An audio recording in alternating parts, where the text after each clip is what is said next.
Markets are holding their breath for Nvidia.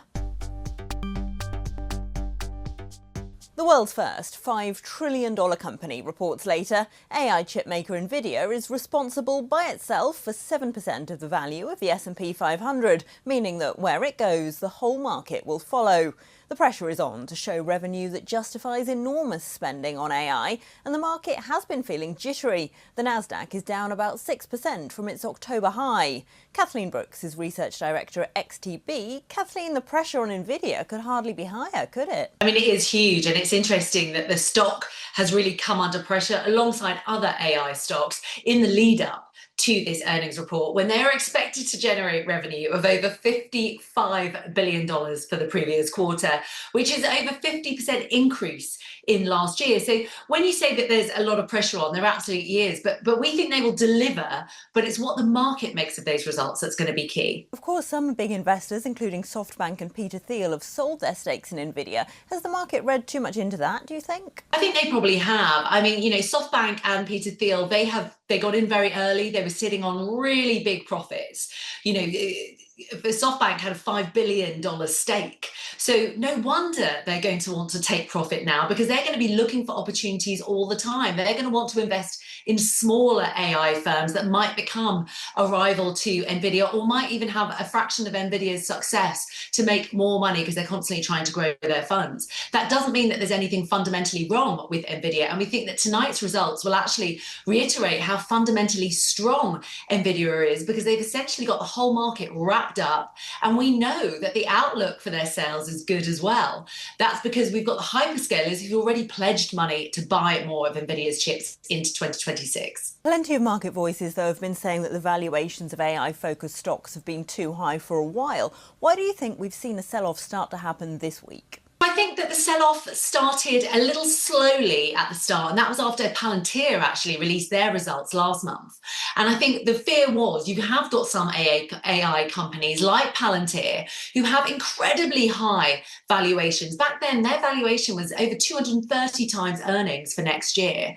Now, that's not the case for the likes of Nvidia, because that's got a more reasonable 30 times earnings, which is still higher than the average market, but it's not typical of tech stocks. That's pretty low for some of the tech stocks. So what we've seen is, yes, there's been a broad-based sell-off, but some have performed worse than others. So you're seeing a divergence in the AI trade, with Nvidia basically flat.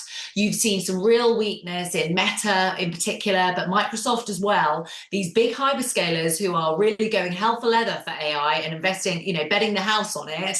And then you've got Alphabet, who are outperforming because they're taking a more sustainable, what investors would say reasonable approach to AI investment. And they've had some success as well with their Gemini AI ChatGPT type model. And of course, Warren Buffett has also bought into Google. So I don't think the AI trade is dead, and there are concerns about valuations, but I think it's becoming a bit more idiosyncratic. So we're not going to see all AI stocks trade in the same way. Do investors need to brace for a broader pullback then? I think that a lot will obviously depend on Nvidia. Now, we're pretty confident that Nvidia will deliver another monster report. They might even deliver more than what the market expects for last quarter, and they might put even stronger forward guidance looking forward. But if they were to defy everybody's forecasts and report something that was a bit weak, or maybe some shaky guidance for next year, then I think we would see a large pullback. But I think the majority of the move is done, especially for some of the stronger companies out there.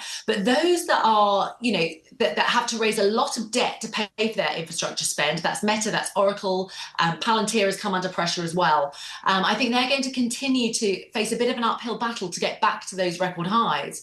But I don't at the moment think that there's too much getting in the way of Nvidia recovering and actually rallying into year end, because essentially it is a one-stop shop for all AI infrastructure build-outs. Some big names like David Salomon at Goldman Sachs have tried to paint some of the frothiness going out of the market as healthy. What do you think of that? I think that's completely right. We haven't seen a complete rout in the market. At the moment, this is a correction still. We're down about 5% in the NASDAQ so far in November. This is, the market always goes too far too fast. You shouldn't really have companies with 200 times price to earnings ratios of over 200 times. That does suggest that there's froth in the market, and that this AI theme, which has been so dominant for so long, maybe had gone a little bit too far. So I think a pullback just suggests that actually there are breaks on the market. There are breaks to how far things will go.